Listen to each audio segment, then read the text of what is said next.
మహాత్మా జ్యోతిరావు పూలే తన జీవిత కాలంలో ఉన్నత వర్గ సమాజాన్ని అందించిన అనేక విధాలైనటువంటి కుల వివక్షను ఎదుర్కొనుట వలన పూలే బహుజనుల కోసం తన జీవిత కాలాన్ని వెచ్చించారని దళిత గిరిజన బీసీ ముస్లిం క్రైస్తవ ఐక్యవేదిక నాయకులు డోకుబుర భద్రం పేర్కొన్నారు. కాకినాడ జగన్నాథపురంలో ఘాటీ సెంటర్ వద్ద గల మహాత్మా జ్యోతిరావు పూలే 198వ జయంతిని దళిత గిరిజన బీసీ ముస్లిం క్రైస్తవ ఐక్యవేదిక శ్రీ దైవకృప ఆటో యూనియన్ ఆధ్వర్యంలో ఘనంగా నిర్వహించారు. డోకుబుర భద్రం మాస్టర్ అధ్యక్షతన జరిగిన ఈ కార్యక్రమంలో పూలే, డాక్టర్ బిఆర్ అంబేద్కర్, జగజీవన్ రామ్, మాన్యశ్రీ కాంశీరాం విగ్రహాలకు పూలమాలలు వేసి ఘన నివాళులు అర్పించారు.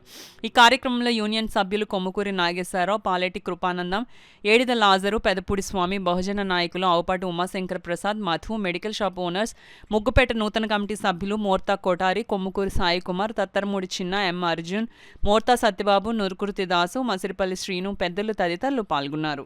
ఈరోజు బహుజనుల నాయకుడైనటువంటి జ్యోతిరావు పూలే గారి జయంతిని మనం ఈరోజు ఘాటీ సెంటర్లో జరుపుకుంటున్నాం. ఈయన మహారాష్ట్రలో సతారా జిల్లాలో 1927లో జన్మించి ఉన్నారు. ఈయన ఆ రోజుల్లో అంటరానితనం అనే ఉండే రోజుల్లో ఆయన చదువు నేర్చుకుని సావిత్రి పూలే తన భార్య అయినటువంటి సావిత్రి పూలేకి చదువు నేర్పించి తద్వారా సావిత్రి పూలే ద్వారా ఈ యొక్క మహిళలందరికీ విద్యుత్ నేర్పించి ఈరోజు ఉన్నత స్థాయిలో ఉన్నారంటే సావిత్రి పూలే జరుపుకుంటున్నాము. అంబేద్కర్ జయంతిని ఈ నలుగురు యొక్క నాయకులకి ఘనంగా నివాళులు అర్పించాలని మా యొక్క కమిటీ నిశ్చయించినది. 199 సంవత్సరాల క్రితమే ఈ హిందూ సమాజంలో గురవటం అనేది బాధాకరం.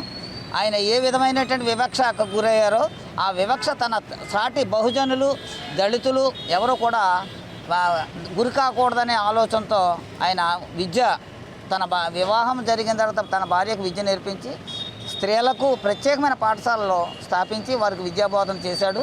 ఈ బహుజన సమాజంలో ఈ విధమైనటువంటి విద్య నేర్పటం ఉన్నత వర్గానికి కన్నెర్రగా ఉండి ఆ సావిత్రిబాయి పూలే పాఠశాలకు వెళ్ళి విద్య నేర్పించే టైంలో ఆమె మీద పేడ నీళ్లు గట్ట జల్లేవారు.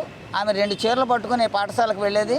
మరి తన భార్య ఎన్ని అవమానాలకు గురైనప్పటికీ ఈ సమాజంలో బహుజనులకు విద్య నేర్పాలనే మహోన్నత వ్యక్తి జ్యోతిరావు పూలే గారు. ఆయన యొక్క ఆశయాలను మనం అందరం కొనసాగిద్దాం. ఈ నెల 14 కానీ 15 కానీ ఈ మహోన్నతుల వ్యక్తుల 4 కూడా ఘనంగా చేయాలని సంఘం నిర్ణయించింది. ఆ కార్యక్రమం కూడా ప్రముఖమైన వైద్య అధికారులను కానీ విద్యావేత్తలను కానీ పిలవడం జరుగుతుందని తెలియజేసుకుంటాం.